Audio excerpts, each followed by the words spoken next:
एक बार की बात है, सुषमा अपने पूरे परिवार के साथ खुशी खुशी मोहन नगर में रहती थी। उसकी 2 बहुएं थी, पल्लवी और शिवानी। एक दिन दोनों बहुएं रसोई में काम कर रही होती है कि तभी उनकी सास सुषमा उन्हें बुलाती है। अरे बहू, जरा इधर तो आना। शिवानी, जरा जाकर देखना सासू माँ क्या कह रही हैं। दीदी आप ही देख लो ना जाकर, आपको भी तो सुनाई दे रहा है। अरे मैं आटा गूंद रही हूँ ना, तुम चली जाओ। हाँ तो मैं भी तो सब्जी काट रही हूँ ना दीदी। अरे बहू, जल्दी आओ। ओह, ये तो जाएगी नहीं। मैं ही जाकर देखती हूँ कि क्या करना है। पल्लवी सुषमा के कमरे में जाती है। जी मम्मी जी, क्या हुआ? शाम को घर पर कुछ मेहमान आने वाले हैं, तो तुम अच्छा सा खाना बना लेना बहू। ठीक है मम्मी जी, आप बता दीजिए क्या क्या बनाना है और कितने लोग आ रहे हैं। सुनील की मौसी जी और उनका पूरा परिवार आ रहा है। कुल मिलाकर 3 लोग और हमें मिलाकर हुए 9 लोग। तो अभी से ही तैयारी करना शुरू कर दो। और हाँ, घर की सफाई भी कर देना, हाँ, अच्छे से। जी मम्मी जी, सब काम हो जाएगा, आप चिंता मत कीजिए। पल्लवी शिवानी को घर में मेहमान आने वाले हैं इसके बारे में बताती है। क्या 9 लोगों का खाना बनाना होगा, घर की सफाई करनी है? बाप रे, सासू माँ ने तो हमें घर की नौकरानी ही समझ कर रखा है। ऐसा नहीं बोलते शिवानी, हम इस घर की बहू हैं और घर के काम करना हमारा फर्ज है। दीदी तो है ही सासू माँ की चमची, जब देखो सासू माँ सासू माँ। मैं तो इतना सारा काम नहीं करने वाली। शिवानी कपड़े लेकर गमला साफ कर रही होती है और चक्कर आने का नाटक करने लगती है। मेरा सर चकरा रहा है। तभी वहां पल्लवी और सासू माँ जाते हैं। अरे बहू, क्या हो गया तुम्हें? मम्मी जी, बहुत तेज सर में दर्द हो रहा है। तुम एक काम करो शिवानी, आराम कर लो।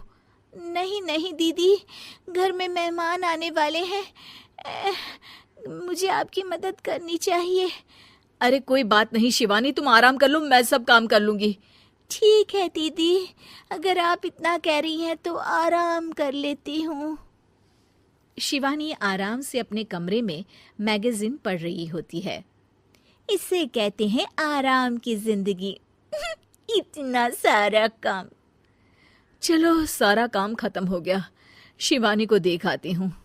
शिवानी अपने कमरे में ईयरफोन में गाने सुनते सुनते सो जाती है और उसके साइड में मैगजीन भी रखी होती है। पल्लवी वहां आ जाती है और वो सब देखती है। ओहो, तो मतलब सब काम चोरी का बहाना था।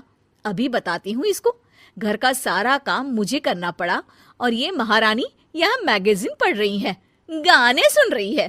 पल्लवी रसोई से एक प्लेट और चम्मच लेकर आती है और शिवानी को थाली बजाकर उठाने लगती है। शिवानी अचानक से उठती है। उठ गई महारानी, गाने भी सुन लिए, मैगजीन भी पढ़ ली। तुम तो बहुत बड़ी झूठी निकली शिवानी। तुमने सर दर्द का बहाना बनाया ताकि काम करने से बच सको।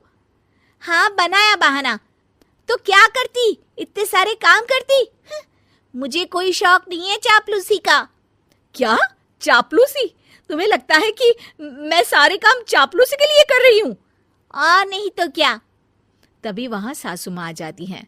अरे बहू, वो लोग बस आने ही वाले हैं, तुम तैयारियां कर लो। जी सासू माँ, तुझे तो मैं बाद में देखती हूँ। सब खाना खाने बैठते हैं और खाना शुरू करते हैं। तभी सुनील की मौसी बोलती है। वाह भाई वाह, खाना तो बहुत ही अच्छा बना है सुषमा जी, एक एक चीज में क्या स्वाद है। ये सुनकर शिवानी मुंह बना लेती है। उसे अपनी जेठानी की इतनी तारीफ रास नहीं आती। आपकी बहुएं तो बहुत ही अच्छा खाना बनाती हैं। हाँ, बनाती तो दोनों ही अच्छा है, पर आज ना ये सारा खाना बड़ी बहू ने बनाया है। छोटी बहू की तबीयत ठीक नहीं थी, सो इसलिए। मानना पड़ेगा सुषमा जी, आपकी बड़ी बहू तो बहुत ही गुणवान है। पल्लवी की तारीफ सुनकर शिवानी को जलन होती है।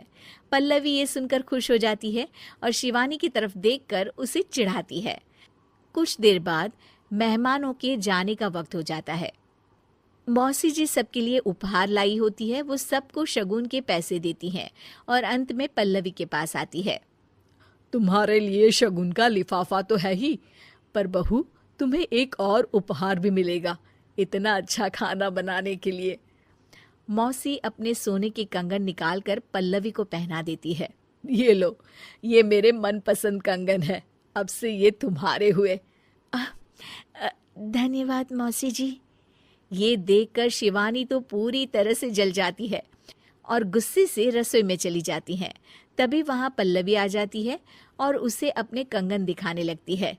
देवरानी जी, अब आपका सर दर्द ठीक तो है ना? मुझे लगता है कि अब सर दर्द शुरू हो गया होगा आपका।